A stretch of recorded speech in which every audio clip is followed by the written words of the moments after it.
Okay, so yeah, picking up where we left off last time, we were talking about parametrizing surfaces. So kind of like parametrizing curves, kind of, sort of, right? It's just that there's going to be two parameters instead of one. But also like parametrizing curves, there is no single way to do it. This is another sort of tools for your toolbox kind of a deal, and you have to kind of look at each circumstance and figure out which tool is going to be helpful for you. So I'm going to show you these tools again by way of a bunch of examples. And, you have to diagnose and treat each example separately. Okay, so here we go. This next one's a little bit weird. I say using vectors here. In particular, there are some surfaces where points on that surface are best understood as being sums of simpler vectors.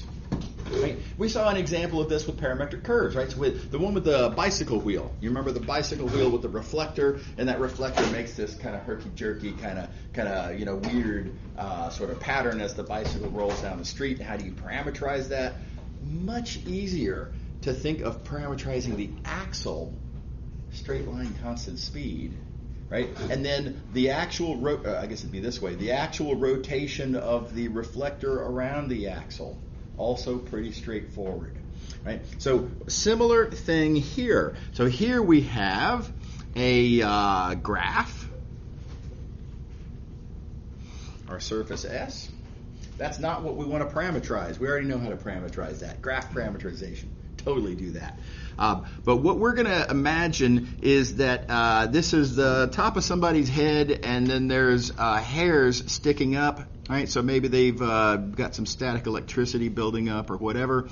Their hairs are doing like that. The tips of their hairs are then making a different kind of a shape. That's what we want to parameterize. This surface defined by the outer ends of those hairs. Does that make sense to everybody? Kind of a weird surface to want to parameterize, but nevertheless, how would we do it? So the big idea is pretty straightforward. It's not unlike the bicycle example from long ago. We know how to parameterize a point like that, right? A point on this surface, after all, it's a graph. And then there's also the matter of this little normal vector right there. Now that's representing a hair, right? But it is perpendicular to the surface with magnitude 1. All right, so that's something that we can also do without too terribly much trouble, right? And the big idea then is that if you want to understand this other thing, if you want to understand the points on this H surface that we're interested in, don't go at it directly, right? H is a weird surface. I haven't got the slightest idea how I'd write down the equation for H. I don't know, right? But I can say without too much trouble that dark blue point there, it's green plus orange. Not much to it.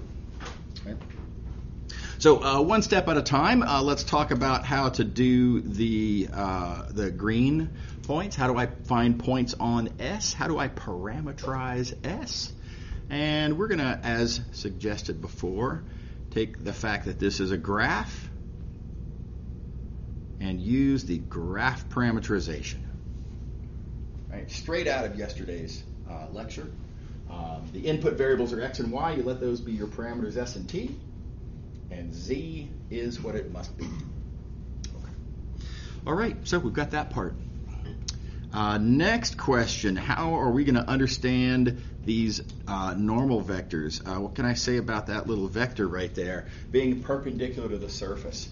Okay, and now again, just kind of, let's thinking out loud. I need a vector perpendicular to a surface. Where have we heard that before? A vector perpendicular to a surface. Well, gradients are always perpendicular to level sets. So if I can find some way to view this surface S as being a level set of some function, then whatever function that is, its gradient will point the way that I want it to. Right? So not hard to persuade yourself that this surface S, viewed as a graph like that, can be viewed as a level set of this function. Flashbacks to long ago with chapter 2, early chapter 2, I guess it was. So we're looking at a level set of this function, and its gradient, without too much trouble, its gradient is this, which is a vector perpendicular to that surface. And again, just as a reminder, this is the surface S that it's perpendicular to. Everybody on board? Everybody happy? Cool. Now, of course, that's not what I want. This gradient vector is of some unknown magnitude. That's not what I need. I need specifically this normal vector here has magnitude 1. And so how do we get the magnitude 1 vector? Well, we just normalize, right? So we divide that gradient by its own magnitude, and boom, there we go. There's our n vector. And then, as previously discussed, that's kind of all over at this point. No pun intended. We had this point determined by that parameterization there. We have now identified this vector, this orange normal vector, like so. And what we are interested in, points on the surface that we're trying to parameterize, are green plus orange. Everybody all right? So, sometimes, depending on the circumstance, this can be useful. Okay, here's another one. And again, every surface that you want to parameterize, they're all different, right? So fit your tool to the job at hand. So I'm just showing you a bunch of different tools that can be useful. This is one of my favorites. It uses a little bit of creativity. And I like to start off by saying, let's create a coordinate system. So specifically, we're going to be interested in parameterizing this torus, it's called, like the surface of a donut. Very importantly, this is a surface, not a solid. Right? This is just the glaze, not the dough. How do we parameterize this thing? So first thing I'm going to do, I'm going to ask myself, if this were the surface of some planet that we lived on, weird though that would be, right? How would we talk about map coordinates? Right? If we lived on that surface, instead of the longitude and latitude that we have on our sphere that we live on, what would play the role of longitude and latitude? Now, there's no single answer to this question. There's lots of different ways that you could conceivably set it up. I'm going to pick one that I think is reasonably natural, but it's arbitrary, absolutely.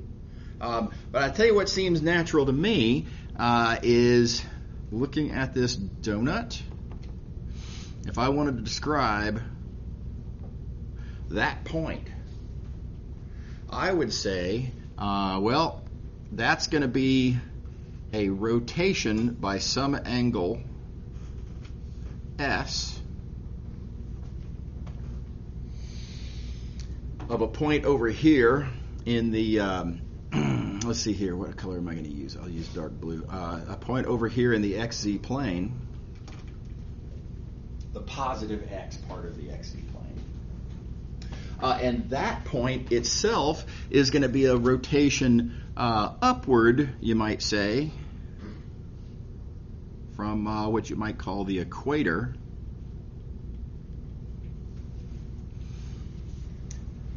by some angle T.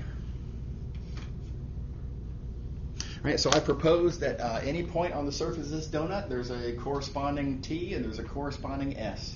And in fact, in this case, kind of conveniently, you might notice the T is kind of like latitude, sort of.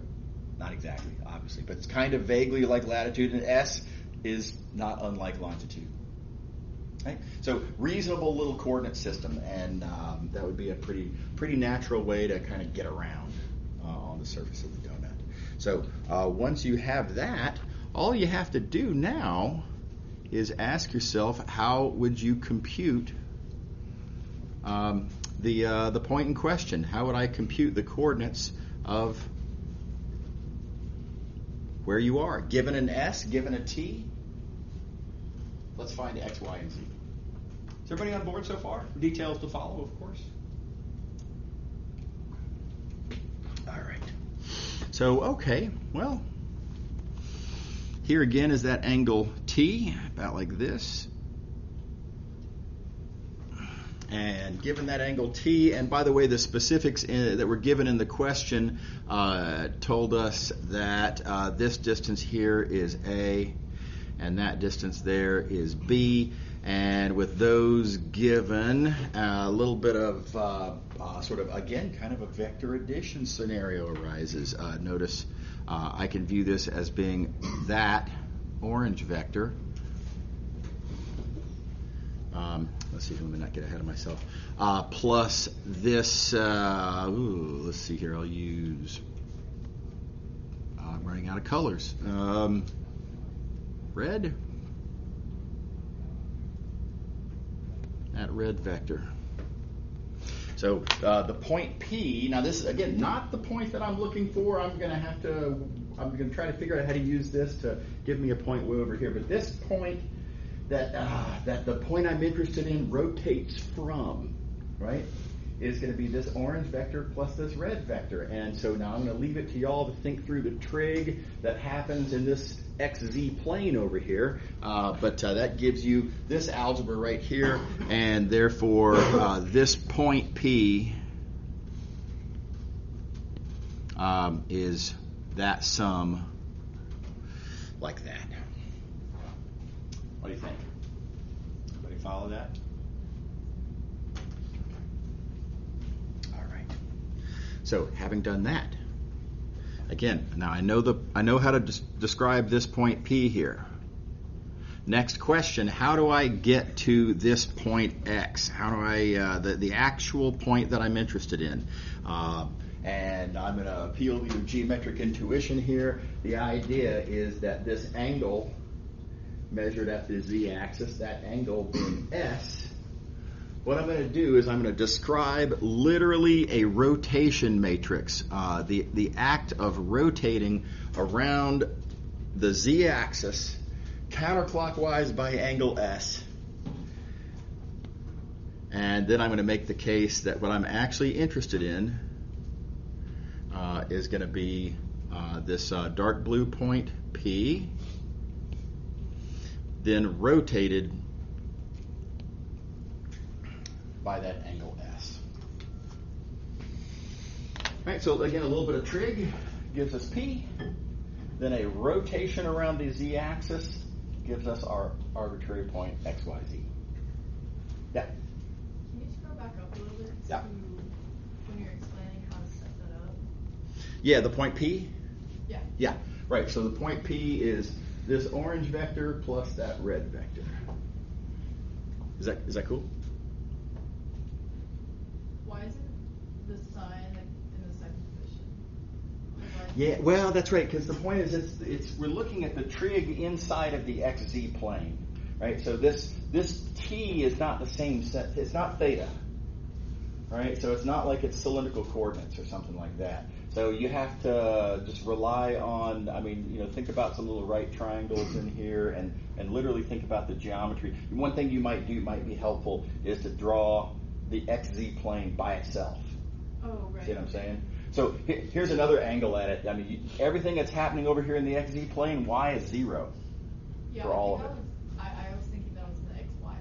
Yeah, it's easy to kind of get twisted and turned around. Yeah, absolutely. Yep. Okay. All right. Okay, so now a couple of things I'm going to wave my hands at. Again, here with the linear algebra, right? So linear algebra is a prereq for the course, right? And I reminded y'all pretty early that I'm going to assume that y'all are good with this linear algebra. That said, I do understand that some of you might be in the market for a refresher on how that works. Come to my office hours. I'll be very happy to talk you through it, as I have with several other students already this term. There's no problem. But otherwise, make sure you're comfortable with how I came up with this matrix. And then that said, you multiply it out, and here's your final answer. And specifically then, points on our surface. Points X on our surface are determined by this purple formula down here, and that parameterizes our torus.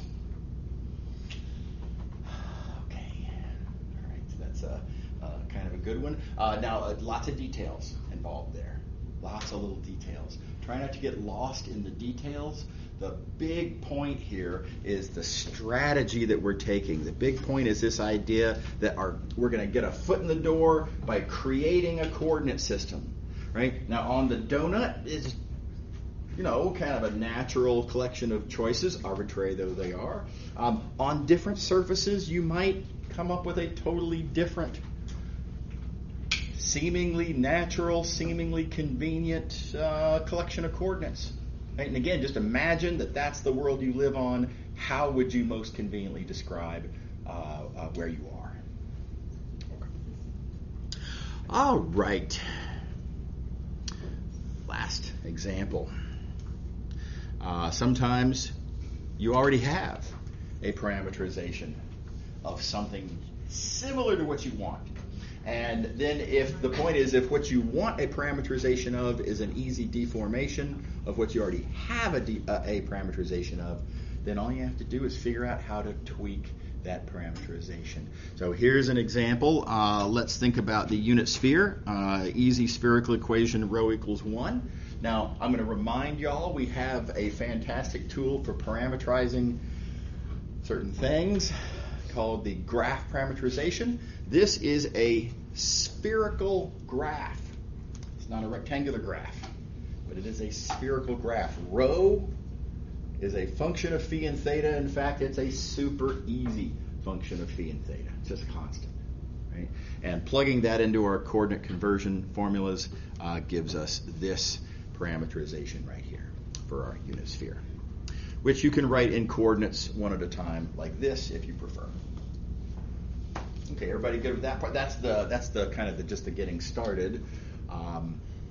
What we're going to do now is ask how instead would I parameterize this thing, this ellipsoid. Now that is different.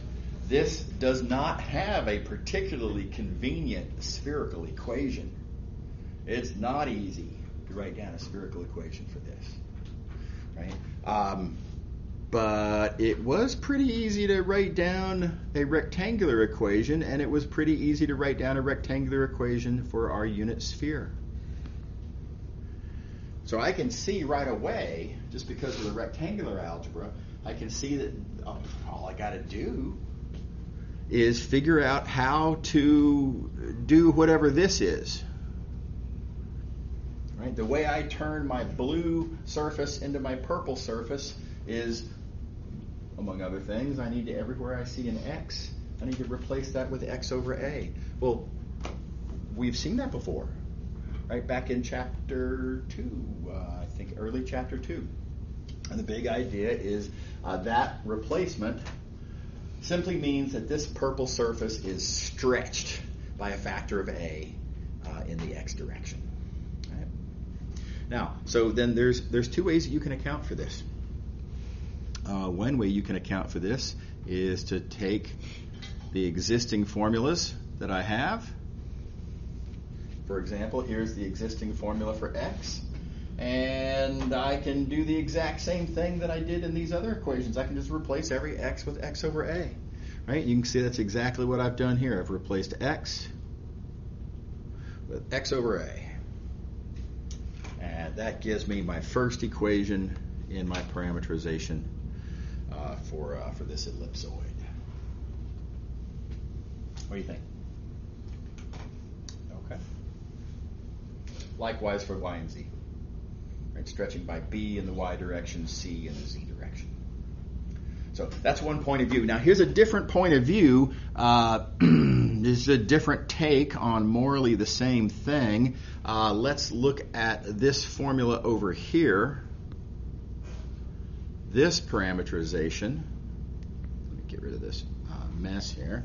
Looking at this parameterization, how would I, from the point of view of that parameterization, stretch in the x direction by a factor of a? And I'm going to say that a little bit differently. How would I make all of the x coordinates bigger by a factor of a?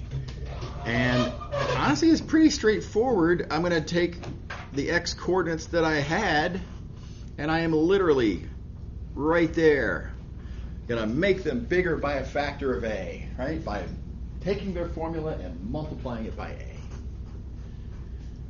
That's another option. Same result. Now, you might say it doesn't look the same, but I'll point out that down here, this parameterization down here is, again, a formula for sort of x, y, and z. Right? So this is x, y, and z. And now, in that way, notice that this equation and this equation really are the same. The only difference between these equations is that here I have the a kind of on the one side of the equation, and to get to that equation over there, I just cross-multiplied it to the other side of the equation. Does that make sense? Is everybody happy? Okay. All right. So this kind of thing can be really useful.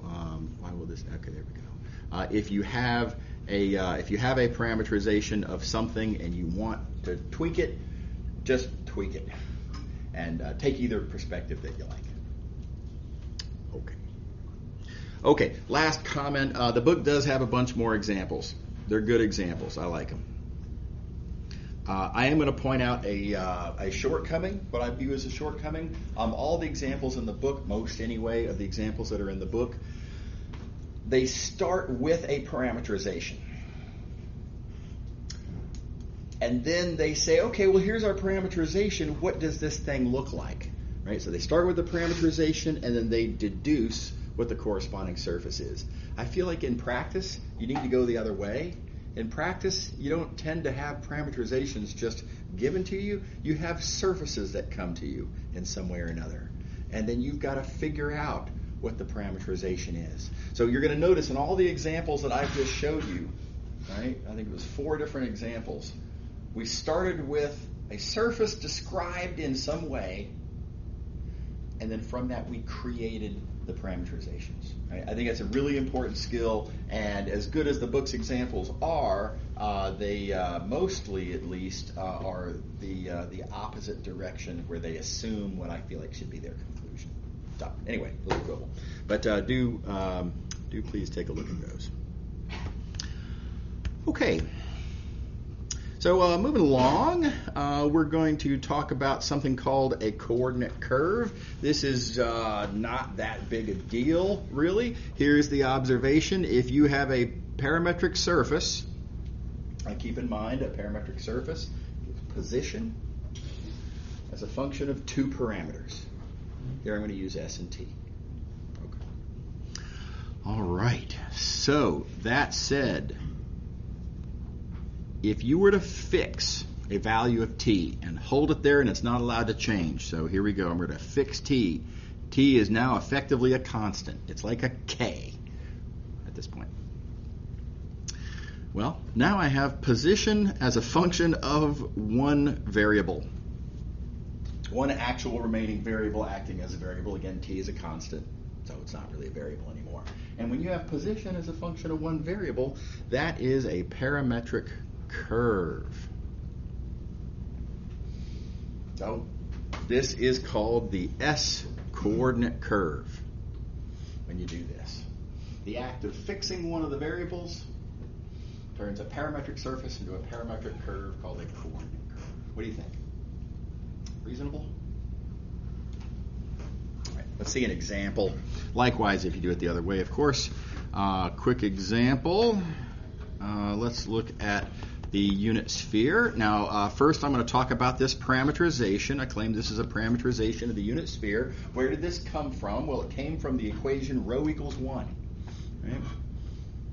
Rho equals 1 makes it a graph. In fact, I believe we were just looking at, yeah, here we go. Right? So rho equals 1. Here's the spherical graph parameterization from that. So same thing here. All right, that is a function of 2 variables, 2 parameters, phi and theta. Now, one at a time, we're going to fix these and infer the resulting curves. Let's see here. Let me do it like this so we can see better. Okay. So, yeah, let's talk about fixing phi.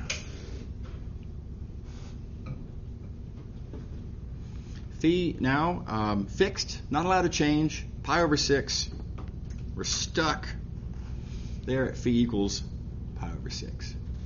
So if I do that, well, then theta is still allowed to change, right? Theta can go from less than pi over 4 to pi over 4 to bigger than pi over 4. Sure, right? Theta is free to move around however it wants. What does it look like on the surface when I actually do that? Well, phi being stuck at pi over 6 means that I'm going to be stuck on the cone defined by phi equals pi over 6. And that cone is something like this. That's phi equals pi over 6. And on that cone, as I let theta vary, I just move around what you might call a line of latitude, kind of, as it were, right? On the surface of the sphere. So what you might call a latitude line is actually a theta coordinate curve from this point of view. Everybody buy it? Yep. Sorry, can you, I'm a little confused by like the labeling since it looks like that the phi is on the vertical one. Oh, you mean over here? No? On the graph, how it says like the phi coordinate curve is like the vertical like one that. Yeah, this is the theta coordinate. Did I say it backwards? I'm sorry. This is the theta coordinate curve. It's the theta coordinate curve because phi is the one that's fixed and constant. Okay. Yeah, no, it's easy to get that backwards, and I may well have misspoken, and if I did, I'm sorry. Yeah. Is everybody happy? Yeah.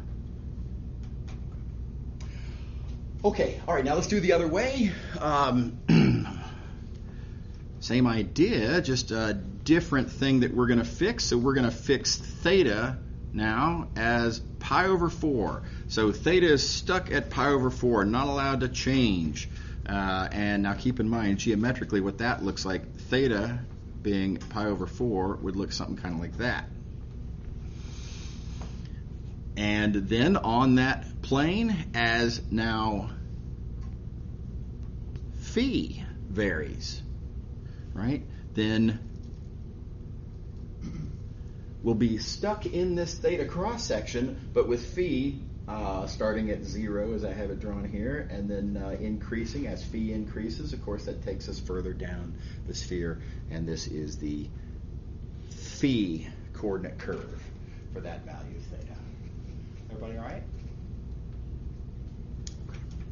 All right. Okay.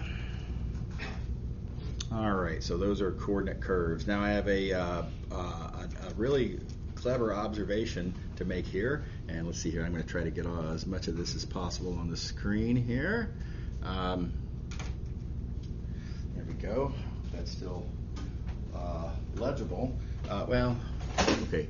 Here, I'll do it like this. I want to talk about this sentence right here. Partial derivatives of the parameterization are velocities of the coordinate curves. Now that's a bunch of words. Let's break it down one little bit at a time.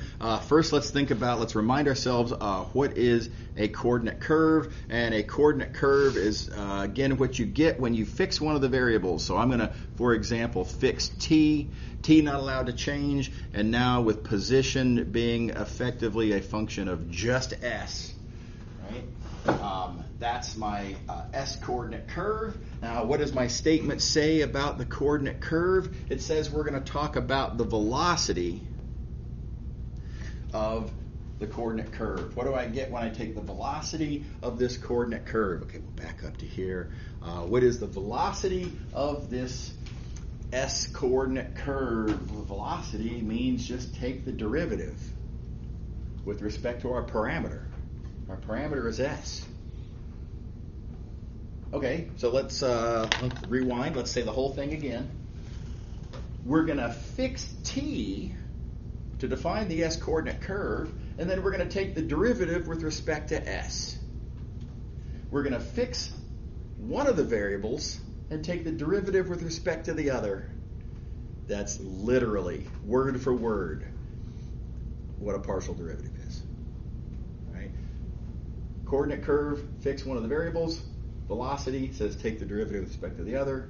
All together, That is exactly a partial derivative. Is everybody happy with that? So this allows us to make a really nice conclusion. Once you know velocities of coordinate curves, I can, for example, relate input differentials to output differentials.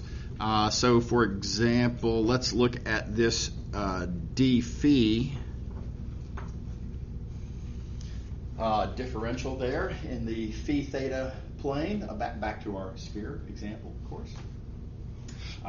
If I am at a certain point, phi comma theta, and I move phi by some amount, that's going to cause my output to move by some amount,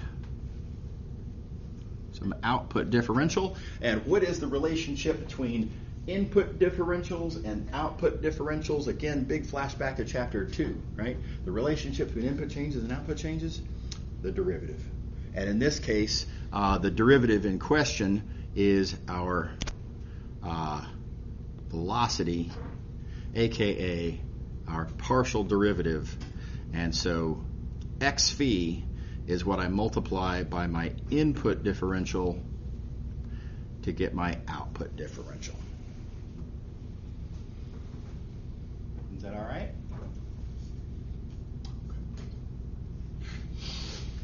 All right, so nice handy little formula for relating the input change to the output change. Likewise, in the theta direction, by the way, we're going to have x theta d theta. It'll be a little vector pointing along like that. And this actually sets us up really well to actually compare areas, right? So if this little input vector goes to that, and if that input vector goes to this, then I would argue that this input area, d phi d theta, is going to then turn into this output area, representing a little piece of the area of the sphere. I'm going to call that ds. All right, and I can directly relate these areas because, again, this is a little geometry problem. If you want to know what the area of this is a little parallelogram, right, approximately. If you want to know the area of a parallelogram, no problem. The area of a parallelogram is the magnitude of the cross product of the edge vectors. Those edge vectors we've already computed. Let's see here. The theta edge vector is like that. The phi edge vector is like that, and ds is the magnitude of that cross product. Everybody all right? Factor out the scalars like we see there and like we've done before. Notice that this actually makes our output area clearly a multiple of our input area. And really powerful punchline, we have a stretching factor. We have a surface area stretching factor for parametric surfaces. And, well, let me not get too far ahead of myself, but this is something that we're going to make a lot of use of. Okay. Everybody okay with that? Let me pause. I want to make sure everybody's happy. Yeah. Just to confirm, you said that like the purple square is the stretching factor? Yeah, that's right. Let me sort of get everything else out of the way here and get some details there and here. But that's right. So we have this green input area, d phi d theta. We have this blue output area called ds, and the relationship between them is the purple stretching factor. And just for visual purposes, let me do like this. Yeah. Is that cool? Everybody's happy?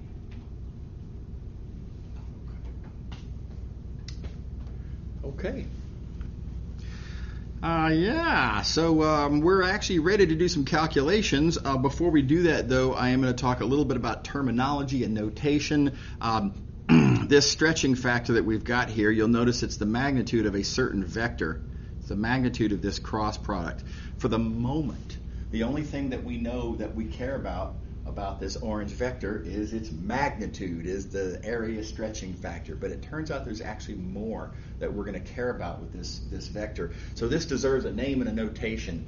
I'm going to take this thing, generalized to an arbitrary parameterization in terms of arbitrary variables S and T. We're going to denote capital N to be this cross product. Right? And as a result, capital N is the vector whose magnitude is our area stretching factor. So you could write it as magnitude of the cross of the partials, but it's just easier to write magnitude of capital N. Pretty common. Now, reminder, what else do I know about this capital N vector? You can actually kind of sort of see it on this picture a little bit. Keep in mind where it came from, being a cross product of these partials. And these partials are tangent vectors. That means that this capital N is actually a normal vector. Oh, that didn't draw that very well, did I? A normal vector to the surface, perpendicular to the surface, like so. There we go. And that's going to end up being geometrically useful coming up pretty soon, actually. More to say about that. Because of the fact that it is always perpendicular to our parametric surface, we call it a normal vector. And because of the fact that this capital N thing, it comes out of a parameterization. Notice we start with a parameterization. X is a function of S and T. And from the parameterization, we do the thing, we take the partials, we do the cross. From the parameterization is where this N comes from. And so as such, I call it the parametrized normal vector, because it depends heavily on the parameterization. It comes from the parameterization. We are going to see other kinds of normal vectors. The word parameterized here serves to distinguish this one from the others that we'll be talking about. How we doing? Everybody okay? It kind of, it's another one of these sort of difference of opinion kind of deals, but Colley refers to this as the standard normal vector, and I guess you could say that it is a normal vector determined by a standard procedure from the parameterization. So it's standard in a sense, but here's my problem with that term. If you didn't know the intention, you might be fooled into thinking that means that this is intrinsic to the surface. It's not, right? It depends on the parameterization. There's lots of parameterizations for a given surface. Loads of parameterizations. Parameterizations are pretty arbitrary. Lots of different ways to do it. You'll get totally different capital N vectors. I just feel like the word standard's a little strong. It's anyway, so I prefer the term parameterized normal vector for that reason. But you'll see this term in the book. Okay. All right. And with all that said, we are now ready to do an example. And in fact, we're going to use this idea to compute the surface area of the unit sphere. Now, reminder, we've already done some of this work. The unit sphere, we've already parameterized it, right? Easy spherical graph parameterization. This is rho equals 1. Plugging rho equals 1 into our usual conversion formulas gives us this. Now, don't get intimidated by all the trig on the page. All I've done here, and I think it's a healthy exercise to follow through and make sure that you can do this yourself, right? But I take the appropriate partials. Let's see here. I take the cross product, and then I compute the magnitude, which yada, yada, yada, work to be filled in by y'all, right? Turns out to simplify just to sine phi. And that's a bunch of algebra. It's not as scary as it looks, but it is still pretty significant. I mean, you can see this cross product vector that we have to take the magnitude of, and you can see there's going to be plenty of trig in there. The good news, the Pythagorean trig identity kicks in like 3 times and makes what would otherwise be a horrific expression simplify, again, very nicely down to just sine phi. All right, so everybody see the process, 3-step process? Again, partial derivatives, cross product, magnitude. Questions? All right, so that is the big tool that we're going to need to actually compute the surface area. Again, our goal was to compute the area of the unit sphere, and I argue that the whole is the sum of the parts, as is the case for so many things that we do in this class, right? So I just need to understand ds for each part of the unit sphere that comes from this parameterization, and add them up. The whole is the sum of the parts. What is that ds? Well, this is what we saw earlier. That ds is stretching factor times d phi d theta. Let me do like this. You can see that better. Here's our capital N.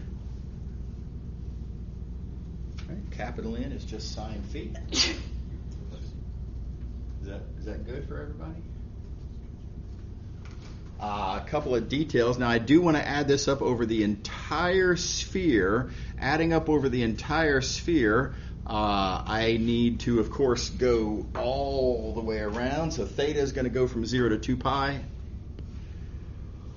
Right? And I also need, for any given value of theta, I need to go from the North Pole all the way down to the South Pole. And so phi is going to go from 0 to pi.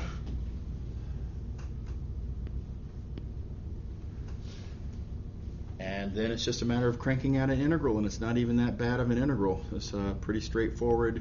We get the answer 4 pi. We knew that was the answer anyway. And got it.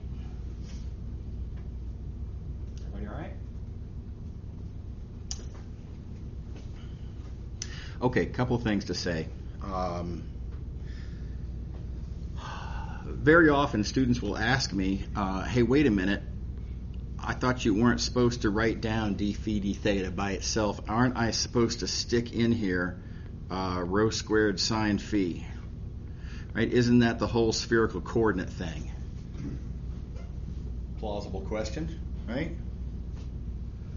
Why didn't I put in a rho squared sine phi? And the answer is I'm not computing things related to volume. Rho squared sine phi is a volume stretching factor, right? Area is just a different thing.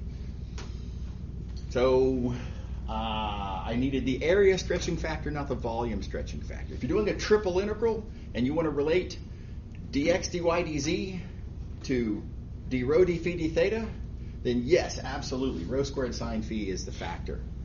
We are not relating volumes to other volumes. We're relating areas to other areas. Okay, so does that make sense to everybody? Is everybody happy with that? Now, the follow-up question that I get a lot is, well, yeah, but hey, here's the thing. This sine phi that you put in here, couldn't I say that this is, in fact, the stretching factor rho squared sine phi because, after all, this is the unit sphere for which rho is equal to 1. And then I get sine phi. Right? Tempting. Very tempting. A lot of students think that this is what just happened. It's not. Very importantly, this is not right. The argument that we have made, the correct argument relating areas to other areas, is an area stretching factor argument. It remains. This business about rho squared sine phi, that's about volumes. And it just does not translate like this. Now, why did we get the right answer if the argument is nonsense? Well, a couple different points of view on that. Sometimes weird things happen, right? This is borderline coincidence. It's not a full coincidence. There is a kind of a sort of a connection here that is far more trouble than it's worth. So, it's a air quotes coincidence. But it's still as an argument in Math219, absolutely invalid. This is not at all a reasonable argument for getting that sign fee. Does that make sense to everybody? Everybody willing to believe that? For what it's worth, I will further point out, not only is this an invalid argument, it is only with spheres centered at the origin that this will even get the right answer. So it's just not a valid argument, right? It just doesn't work in general. Again, kind of a sort of a coincidence even in this case. Okay. All right. Okay, and moving along. Just to summarize what we've talked about, when you have a parametric surface, right? So we have a parameterization, allowing us to kind of, if you will, sort of trace out a surface in terms of two parameters. And we talked about these velocity vectors. We talked about input differentials and the corresponding output differentials and the area and the cross product and the capital N. All of that, we've already gone through all those details, right? The capital N being, of course, this cross product, which is therefore orthogonal to the surface because it's orthogonal to both of these tangent vectors. So really I just kind of wanted to point out one additional thing with this picture, aside from sort of summarizing the development that we've got, you know, the objects that we've created and what relates to what by what, that I think is nice to have every so often. I want to point out one additional thing, and that is that this formula here for capital N, written as a cross product of two vectors, you could write it out in coordinates. Now, before I do so, I want to remind y'all, vectors are really the natural objects in this course. Coordinates depend on your basis. Bases are kind of arbitrary. I think it's ultimately a mistake to focus too much on things that come from coordinates, right? I think it's better to think in terms of vectors. That's just kind of a broad point that I want to kind of push throughout this course. But nevertheless, if you were to write this out in coordinates, and if you were then to take this cross product and write that cross product out in coordinates, this is what you get. And I just think it's kind of weird, kind of interesting that we get these little 2x2 Jacobian determinants. What are the odds? It seems weird. It seems unexpected. This was supposed to be from a two-dimensional change of variables. We learned this object when we were doing two-dimensional change of variables. Here we're doing a three-dimensional surface parameterization in a different context, and the same formula has come up. Again, eyebrow raiser, right? We would kind of think, hey, you know, I wonder if there may be a good reason for this. And in fact, there is. There's a fantastic reason, and this is going to lead to a powerful idea that we'll talk about later. Let me say that differently. A powerful idea that we will talk about, but that is mostly powerful outside of the context of this class. Nevertheless, this is an important observation. Okay. Last real quick thing I want to point out is that in the special case where you're talking about a graph, you can just kind of play through and see how this area stretching factor works out. Anytime you're talking about a graph, I emphasize, that's not always. Right? There are plenty of surfaces that are not graphs, rectangular graphs. This is for rectangular graphs. So this is not a substitute formula. This is a special case to be used in appropriate circumstances. Graph parameterization, partials, cross product. Note they work out really nicely. Conveniently placed zeros and ones, etc. That's handy. And then you can take the magnitude. And so this right here is a nice, very convenient formula to memorize if you are looking at a graph.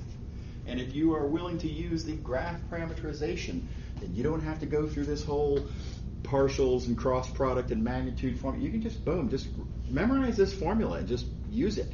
It's very handy, right? It saves you several steps.